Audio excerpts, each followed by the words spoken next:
Octahedral കോംപ്ലക്സസിൻ്റെ കേസിൽ എങ്ങനെയാണ് ഇത് ഓർബിറ്റൽസ് സ്പ്ലിറ്റ് ചെയ്യുക എന്നുള്ളത് നമ്മൾ കണ്ടു അല്ലേ.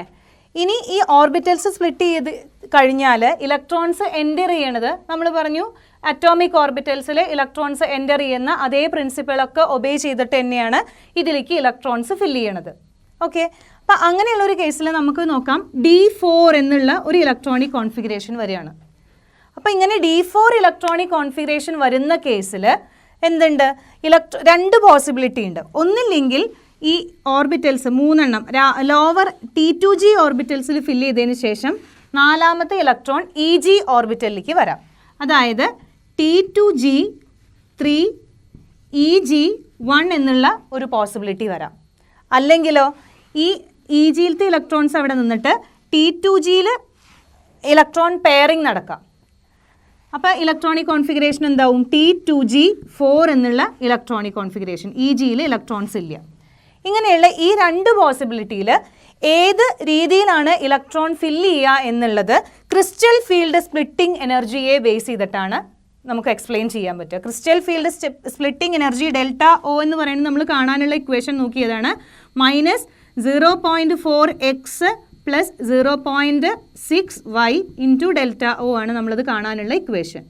ഡെൽറ്റ ഒ എന്ന് പറയുന്നത് crystal field stabilization energy in case of octahedral complex. Okay, അപ്പം ഇങ്ങനെ ഈ ഡെൽറ്റ ഒയുടെ മാഗ്നിറ്റ്യൂഡിനെ ഡിപ്പെൻഡ് ചെയ്തിട്ടാണ് ഇലക്ട്രോൺ പെയറിംഗ് നടക്കുമോ അതോ പെയർ ചെയ്യാതെ ഹയർ എനർജി ഓർബിറ്റലിലേക്ക് പോവോ എന്നുള്ളത് പറയുക. അപ്പോൾ നമുക്ക് നോക്കാം, ഇലക്ട്രോൺസിനെ പെയർ ചെയ്യിപ്പിക്കണമെങ്കിൽ ഒരു എനർജി ആവശ്യമാണ്. ആ പെയർ ചെയ്യിക്കാൻ ആവശ്യമായിട്ടുള്ള എനർജിയാണ് പെയറിംഗ് എനർജി. ഇലക്ട്രോൺസിനെ പെയർ ചെയ്യിപ്പിക്കാൻ എനർജി ആവശ്യമാണ്. ഈ പെയർ ചെയ്യിക്കാൻ ആവശ്യമായിട്ടുള്ള എനർജിയാണ് പെയറിംഗ് എനർജി. ഓക്കെ, ഈ pairing energy crystal field stabilisation എനർജിയേക്കാൾ കൂടുതലാണെങ്കിൽ, അതായത് ഇലക്ട്രോൺസിനെ പെയർ ചെയ്യിക്കണമെങ്കിൽ നല്ലോണം എനർജി വേണം. അപ്പോൾ പെയറിംഗ് എനർജി എന്ന് പറയുന്നത് ക്രിസ്റ്റൽ ഫീൽഡ് സ്റ്റെബിലൈസേഷൻ എനർജിയേക്കാൾ കൂടുതലാണ്. അങ്ങനത്തെ കേസിൽ ഇലക്ട്രോണിനെ പെയർ ചെയ്യിക്കാൻ ശ്രമിക്കില്ല. ആ കേസിൽ ഇലക്ട്രോൺസ് എങ്ങോട്ട് പോവും, ഈ ഓർബിറ്റലിൽ നിൽക്കാണ്ട് ഹയർ എനർജി ആയിട്ടുള്ള EG ഓർബിറ്റലിലേക്ക്, ഹയർ എനർജി EG ഓർബിറ്റൽസിലേക്ക് ഇലക്ട്രോൺ പോവും. T2G3 EG1 എന്നുള്ള ഇലക്ട്രോണിക് കോൺഫിഗറേഷൻ കിട്ടും. അപ്പോൾ ഈ T2G3 EG1 എന്ന് പറയുമ്പോൾ ഇവിടെയും 4 അൺപെയർഡ് ഇലക്ട്രോൺസ് വരികയാണ്. അപ്പോൾ മാക്സിമം സ്പിന്നുണ്ട്, അതൊരു ഹൈ സ്പിൻ കോംപ്ലക്സ് ആണ്. ഓക്കെ, മാക്സിമം സ്പിന്നുണ്ട്, അതൊരു ഹൈ സ്പിൻ കോംപ്ലക്സ് ആണ്. ഇനി രണ്ടാമത്തെ കേസിൽ പെയറിംഗ് എനർജിയുടെ മാഗ്നിറ്റ്യൂഡ് കുറവാണ്. അതായത് ഇലക്ട്രോൺസിനെ പെയർ ചെയ്യിക്കാൻ കുറച്ച് എനർജി മതി എങ്കിൽ ഡെഫിനറ്റ് ആയിട്ടും അവിടെ ഇലക്ട്രോൺസിനെ പെയർ ചെയ്യിക്കും. ലോവർ എനർജി ഓർബിറ്റൽസ് T2G ഓർബിറ്റൽസിൽ ഇലക്ട്രോൺസിനെ പെയർ ചെയ്തതിന് ശേഷം മാത്രമേ ഹയർ ആയിട്ടുള്ള EG ഓർബിറ്റലിലേക്ക് പോകൂ. അപ്പോൾ ഇവിടെ ഇലക്ട്രോണിനെ പെയർ ചെയ്യിക്കാനുള്ള പെയറിംഗ് എനർജിയുടെ magnitude crystal field stabilization energy in case of octahedral കോംപ്ലക്സിനേക്കാൾ കുറവാണെങ്കിൽ ഇലക്ട്രോൺ പെയർ ചെയ്യും. അങ്ങനെ പെയർ ചെയ്യുമ്പോൾ നേരത്തെ 4 അൺപെയർഡ് ഇലക്ട്രോൺ ഉണ്ടായിരുന്നു, ഹൈ സ്പിൻ ആയിരുന്നു. ഇപ്പോൾ ഇവിടെ എത്രയാണ്, 2 അൺപെയർഡ് ഇലക്ട്രോണേ ഉള്ളൂ. അപ്പോൾ ലോ സ്പിൻ കോംപ്ലക്സ് ആണ് അത് ഫോം ചെയ്യുക. അപ്പോൾ ഹൈ സ്പിൻ കോംപ്ലക്സ് ഫോം ചെയ്യണോ ലോ സ്പിൻ കോംപ്ലക്സ് ഫോം ചെയ്യണോ എന്നുള്ളത് ഈ പെയറിംഗ് എനർജിയുടെയും ക്രിസ്റ്റൽ ഫീൽഡ് സ്റ്റെബിലൈസേഷൻ എനർജിയുടെ മാഗ്നിറ്റ്യൂഡിനെ ഡിപ്പെൻഡ് ചെയ്തിരിക്കും. അപ്പോൾ ഇലക്ട്രോൺസിനെ പെയർ ചെയ്യിപ്പിക്കണമെങ്കിൽ എനർജി ആവശ്യമാണ്. ആ എനർജി, പെയറിംഗ് എനർജി എന്ന് പറയുന്നത് ക്രിസ്റ്റൽ ഫീൽഡ് സ്റ്റെബിലൈസേഷൻ എനർജിയേക്കാൾ കൂടുതലാണെങ്കിൽ പെയർ ചെയ്യിക്കില്ല, ഹയർ ആയിട്ടുള്ള എനർജി ഓർബിറ്റലിലേക്ക് ഇലക്ട്രോൺസ് പൊക്കോളും. അപ്പോൾ ഫോം ചെയ്യണതാണ് ഹൈ സ്പിൻ കോംപ്ലക്സ്. ഇങ്ങനെ ഇലക്ട്രോൺസിനെ പെയർ ചെയ്യിപ്പിക്കാനുള്ള എനർജി കുറവാണെങ്കിൽ, ക്രിസ്റ്റൽ ഫീൽഡ് സ്റ്റെബിലൈസേഷൻ എനർജിയേക്കാൾ കുറവാണെങ്കിൽ ഇലക്ട്രോണിനെ പെയർ ചെയ്യിപ്പിക്കും. അപ്പോൾ എന്താണ്, അൺപെയർഡ് ഇലക്ട്രോണുകളുടെ എണ്ണം കുറയും. അപ്പോൾ ഫോം ചെയ്യണത് ലോ സ്പിൻ കോംപ്ലക്സ് ആണ്. ഇങ്ങനെ ഈ അൺപെയർഡ് ഇലക്ട്രോണിൻ്റെ എണ്ണം നോക്കിയിട്ട് നമുക്ക് മാഗ്നറ്റിക് മൊമെൻറ്റ് കണ്ടുപിടിക്കാം. മാഗ്നറ്റിക് മൊമെൻറ്റ് മ്യൂ എന്ന് പറയുന്നത് √n × n+2 എന്നുള്ള ഇക്വേഷൻ വെച്ചിട്ട് നമുക്ക് കണ്ടുപിടിക്കാം. √n × n+2 ബോർ മാഗ്നറ്റോൺ എന്നുള്ള ഈ ഒരു ഇക്വേഷൻ വെച്ചിട്ട് നമുക്ക് എന്ത് കണ്ടുപിടിക്കാം, ഇതിലത്തെ മാഗ്നറ്റിക് മൊമെൻറ്റ് കണ്ടുപിടിക്കാം. മാഗ്നറ്റിക് മൊമെൻറ്റ് കണ്ടുപിടിക്കാം √n × n+2, വേർ n എന്ന് പറയുന്നത് നമ്പർ ഓഫ് അൺപെയർഡ് ഇലക്ട്രോൺസ് ആണ്. ഇപ്പോൾ നമ്മൾ ഈ ഒരു ഇലക്ട്രോണിക് കോൺഫിഗറേഷനിൽ എത്ര അൺപെയർഡ് ഇലക്ട്രോൺ ഉണ്ട്, 2 അൺപെയർഡ് ഇലക്ട്രോൺ ഉണ്ട്. അപ്പോൾ 2 × 2+2 എന്നുള്ള ഇക്വേഷൻ വെച്ചിട്ട് നമുക്ക് മാഗ്നറ്റിക് മൊമെൻറ്റ് എത്രയാണെന്ന് കണ്ടുപിടിക്കാം. ഇനി ഈ ഒരു ഇലക്ട്രോണിക് കോൺഫിഗറേഷൻ ആണെങ്കിൽ 1, 2, 3, 4ാമത്തെ ഇലക്ട്രോൺ ഇവിടേക്കാണ് വരിക അല്ലേ, EG1 ആണ്. അപ്പോൾ 4 അൺപെയർഡ് ഇലക്ട്രോൺ ഉണ്ട്. അപ്പോൾ √4 × 4+2 എന്നുള്ള ഇക്വേഷൻ വെച്ചിട്ട് എന്ത് കണ്ടുപിടിക്കാം? ഇവിടെ അതിൻ്റെ മാഗ്നറ്റിക് മൊമെൻറ്റ് എത്രയാണ് എന്നുള്ളത് കണ്ടുപിടിക്കാം. അപ്പോൾ അങ്ങനെ ഹൈ സ്പിൻ കോംപ്ലക്സ് ഏതാണ്, ലോ സ്പിൻ കോംപ്ലക്സ് എങ്ങനെയാണ് ഫോം ചെയ്യുക, എന്താണ് ഈ ഹൈ സ്പിൻ കോംപ്ലക്സ് ഫോം ചെയ്യണത് എങ്ങനെയാണ്, ലോ സ്പിൻ കോംപ്ലക്സ് ഫോം ചെയ്യുക എങ്ങനെയാണ്, അതിനെ ബേസ് ചെയ്തിട്ട് അൺപെയർഡ് ഇലക്ട്രോണിൻ്റെ എണ്ണം നോക്കിയിട്ട് മാഗ്നറ്റിക് മൊമെൻറ്റ് എങ്ങനെയാണ് കണ്ടുപിടിക്കുക എന്നുള്ളതൊക്കെ നമ്മൾ നോക്കി. ഇനി നമ്മൾ പറഞ്ഞു എന്താണ് ഈ crystal field stabilization energy depend ചെയ്യണത്. നമുക്കറിയാം crystal field stabilization energy depend ചെയ്യണത് ആ മെറ്റലിൻ്റെ പുറത്ത് ലിഗാൻഡ് മെറ്റലിന് സറൗണ്ട് ചെയ്തിട്ട് ലിഗാൻഡ് വരുന്ന സമയത്ത് അത് എത്ര ഫീൽഡ് അവിടെ പ്രൊഡ്യൂസ് ചെയ്തു, അല്ലെങ്കിൽ മെറ്റലിൻ്റെ ചാർജ് എത്രയാണ്, അതിനെയൊക്കെ ഡിപ്പെൻഡ് ചെയ്തിട്ടാണ്. നമ്മൾ പറഞ്ഞു ക്രിസ്റ്റൽ ഫീൽഡ് തിയറി അനുസരിച്ചിട്ട് നമ്മൾ പറഞ്ഞു മെറ്റൽസിനെ സറൗണ്ട് ചെയ്തിട്ട് ലിഗാൻസ് വരുന്നുണ്ട്. ഒക്ടാഹെഡ്രൽ കേസിലാണെങ്കിൽ മെറ്റലിനെ സറൗണ്ട് ചെയ്തിട്ട് ഇങ്ങനെ ലിഗാൻസ് വരും. ഇങ്ങനെ മെറ്റലിനെ സറൗണ്ട് ചെയ്തിട്ട് ലിഗാൻഡ് വരുന്ന സമയത്ത് മെറ്റലിൻ്റെ ഈ ലിഗാൻസ് ഇലക്ട്രിക് ഫീൽഡും മാഗ്നറ്റിക് ഫീൽഡും ഒക്കെ പ്രൊഡ്യൂസ് ചെയ്യും. ഈ പ്രൊഡ്യൂസ് ചെയ്യുന്ന ഇലക്ട്രിക് ഫീൽഡിൻ്റെയും മാഗ്നറ്റിക് ഫീൽഡിൻ്റെയും മാഗ്നിറ്റ്യൂഡ് എത്രയാണ്, അതുപോലെ മെറ്റലിൻ്റെ ചാർജ് എത്രയാണ്, അതിനെയൊക്കെ ഡിപ്പെൻഡ് ചെയ്തിട്ടാണ് crystal field stabilization energy ∆O magnitude എന്ന് പറയുന്നത്. അപ്പോൾ ആ ക്രിസ്റ്റൽ ഫീൽഡ് സ്റ്റെബിലൈസേഷൻ എനർജിയെ ബേസ് ചെയ്തിട്ട് ലിഗാൻസിൻ്റെ ഇൻക്രീസിങ് ഓർഡറിൽ ക്രിസ്റ്റൽ ഫീൽഡ് സ്പ്ലിറ്റിംഗ് എനർജിയുടെ ഇൻക്രീസിങ് ഓർഡറിൽ അറേഞ്ച് ചെയ്തിട്ടുള്ള ഈ സീരീസിനെയാണ് നമ്മൾ സ്പെക്ട്രോ കെമിക്കൽ സീരീസ് എന്ന് പറയുക. ഈ സ്പെക്ട്രോ കെമിക്കൽ സീരീസിൻ്റെ അപ്ലിക്കേഷൻ എന്താണ്? സ്പെക്ട്രോ കെമിക്കൽ സീരീസ് നോക്കിയിട്ട് ഏതൊക്കെ ലിഗാൻസ് ആണ് ഇലക്ട്രോൺസിനെ പെയർ ചെയ്യിപ്പിക്കുക. അപ്പം നമ്മൾ ഇപ്പോൾ സയനൈഡ് വരുന്ന സമയത്ത് നമ്മൾ 2 എക്സാമ്പിൾ നേരത്തെ നോക്കിയതാണ്. NiCl4 times 2- NiCN4 times 2-. ഈ 2 എക്സാമ്പിൾ നോക്കിയപ്പോൾ സയനൈഡ് എന്ന് പറയുന്നത് ഇലക്ട്രോൺസിനെ പെയർ ചെയ്യിപ്പിച്ചു, Cl നോക്കിയപ്പോൾ ഇലക്ട്രോൺസിനെ പെയർ ചെയ്തില്ല. അത് നമുക്ക് സ്പെക്ട്രോ കെമിക്കൽ സീരീസിൻ്റെ പൊസിഷൻ വെച്ചിട്ട് നമുക്ക് കണ്ടുപിടിക്കാം. സയനൈഡ് എന്നൊക്കെ പറയുമ്പോൾ ഏറ്റവും എനർജി, അതായത് ഈ സ്പ്ലിറ്റിങ്ങിൻ്റെ എനർജി കൂടിയിട്ടുള്ള ഓർഡറിലാണ്, CFSയുടെ ഇൻക്രീസിങ് ഓർഡറിലാണ്. അപ്പോൾ ആ കേസിൽ അവിടെ എന്ത് ചെയ്യും? ഇലക്ട്രോൺസിനെ പെയർ ചെയ്യിപ്പിക്കാനുള്ള സ്ട്രോങ് ഫീൽഡ് ലിഗാൻസ് ആണ്, ഇത് വീക്ക് ഫീൽഡ് ലിഗാൻസ് ആണ്. അപ്പോൾ അതിനെ ബേസ് ചെയ്തിട്ട് ഏതൊക്കെ സ്ട്രോങ് ഫീൽഡ് ലിഗാൻസ് ആണെങ്കിൽ ഇലക്ട്രോൺ പെയറിംഗ് നടക്കും, വീക്ക് ഫീൽഡ് ലിഗാൻസ് ആണെങ്കിൽ ഇലക്ട്രോൺ പെയറിംഗ് നടക്കില്ല. അതൊക്കെ നമുക്ക് സ്പെക്ട്രോ കെമിക്കൽ സീരീസിനെ ഡിപ്പെൻഡ് ചെയ്തിട്ട് എക്സ്പ്ലെയിൻ ചെയ്യാൻ പറ്റി. ഓക്കെ, ഇനി ഇതിൽ കോംപ്ലക്സസ് കളർ എക്സിബിറ്റ് ചെയ്യും എന്ന് പറഞ്ഞു. Coordination compounds coloured compounds form ചെയ്യും. ഇനി എങ്ങനെയാണ് coordination compounds coloured compound form ചെയ്യണത്, ആ കളറിന് കാരണം എന്താണെന്ന് നമുക്ക് നോക്കി നോക്കാം. അപ്പോൾ ഒരു എക്സാമ്പിൾ ആയിട്ട് TiH2O 6 ടൈംസ് 3+ എന്നുള്ള ഈ ഒരു കോമ്പൗണ്ട് നോക്കി. അപ്പം ഇതിൽ സെൻട്രൽ മെറ്റൽ എന്ന് പറയുന്നത് ടൈറ്റാനിയാണ്.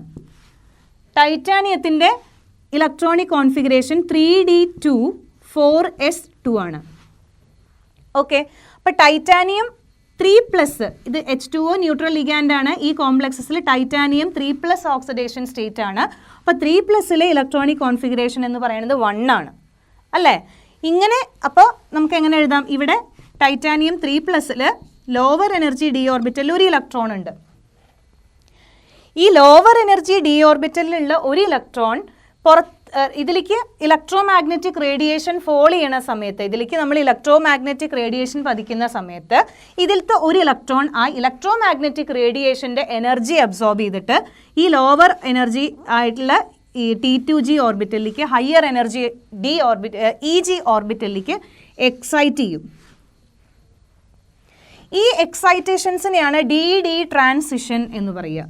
ഈ എക്സൈറ്റേഷൻസ് ആണ് DD ട്രാൻസിഷൻ. ഈ DD ട്രാൻസിഷൻസ് കാരണമാണ് coordination compounds coloured compounds form ചെയ്യുന്നത്. Okay, coordination complexes coloured compounds form ചെയ്യാനുള്ള റീസൺ എന്താണ്? DD transition. അതായത് ഈ 2 d ഓർബിറ്റൽസ് തമ്മിലുള്ള എനർജി ഗ്യാപ്പ് വളരെ കുറവാണ്, അല്ലെങ്കിൽ എന്താണ് ഇലക്ട്രോ മാഗ്നറ്റിക് റേഡിയേഷൻ വിസിബിൾ ആയിട്ടുള്ള ഏതെങ്കിലും ഇലക്ട്രോ മാഗ്നറ്റിക് റേഡിയേഷൻ അതിലേക്ക് ഫോൾ ചെയ്ത് കഴിഞ്ഞാൽ വിസിബിൾ റേഡിയേഷൻസ് എന്ന് എനർജി അബ്സോർബ് ചെയ്തിട്ട് ലോവർ എനർജി d ഓർബിറ്റൽസ് എന്ന് ഹയർ എനർജി d ഓർബിറ്റൽസിലേക്ക് ഇലക്ട്രോൺസ് എക്സൈറ്റ് ചെയ്യും. ഏത് റേഡിയേഷൻ ആണോ അബ്സോർബ് ചെയ്തത് അതിൻ്റെ കോംപ്ലിമെൻ്ററി കളറിൽ നമുക്ക് കോമ്പൗണ്ട് കാണാം. അപ്പോൾ ആ കളേർഡ് കോമ്പൗണ്ട്സ് ഫോം ചെയ്യാനുള്ള കാരണം DD ട്രാൻസിഷൻസ് ആണ്. ഓക്കെ, അപ്പോൾ ഇങ്ങനെയുള്ള DD ട്രാൻസിഷൻസ് ആണ് ട്രാൻസിഷൻ കോമ്പൗണ്ട്സിൻ്റെ കളറിന് കാരണമായിട്ട് വരുന്നത്. ഇനി ഈ ട്രാൻസിഷൻ കോമ്പൗണ്ട്സ് നോക്കിക്കഴിഞ്ഞാൽ തന്നെ നമ്മുടെ ചില പ്രഷ്യസ് സ്റ്റോൺസിൻ്റെ കളേഴ്സും ഈ ട്രാൻസിഷൻ കോംപ്ലക്സിൻ്റെ ഡി ഡി ട്രാൻസിഷനൊക്കെ ആയിട്ട് നമുക്ക് എക്സ്പ്ലെയിൻ ചെയ്യാൻ പറ്റും. അപ്പോൾ ഫോർ എക്സാമ്പിൾ റൂബിയിൽ അലുമിനിയം Al2O3 അലുമിനിയം 3+ന് അലുമിനിയം Al3+ എന്നുള്ള ഫോമിലാണ് Al2O3യിലുള്ളത്. ഈ ചില അലുമിനിയം 3+നെ റീപ്ലേസ് ചെയ്തിട്ട് അവിടെ ക്രോമിയം 3+ കൂടി വരും. 0.5 to 1% ക്രോമിയം 3+ ഈ റൂബിയിൽ അടങ്ങിയിട്ടുണ്ട്. അപ്പോൾ ഈ ക്രോമിയം 3+ ഒക്ടാഹെഡ്രലി ഇതിൽ ഒക്ടാഹെഡ്രലാണ്. ഒക്ടാഹെഡ്രൽ Cr3+ എന്ന് പറയുന്നത് ഒക്ടാഹെഡ്രലാണ്. അങ്ങനെ ഒക്ടാഹെഡ്രൽ ആയിട്ടുള്ള Cr3+ ഇതിലേക്ക് വരുന്ന സമയത്ത് Al2O3യിൽ Al3+നെ റീപ്ലേസ് ചെയ്തിട്ട് ചില ക്രോമിയം Cr3+ അയോൺസ് വരുന്നതാണ് ഇതിൻ്റെ കളറിന് കാരണം. അതുപോലെ തന്നെ എമറാൾഡിലും അതെ, ബെറൈൽ എമറാൾഡിൽ എന്താണ്,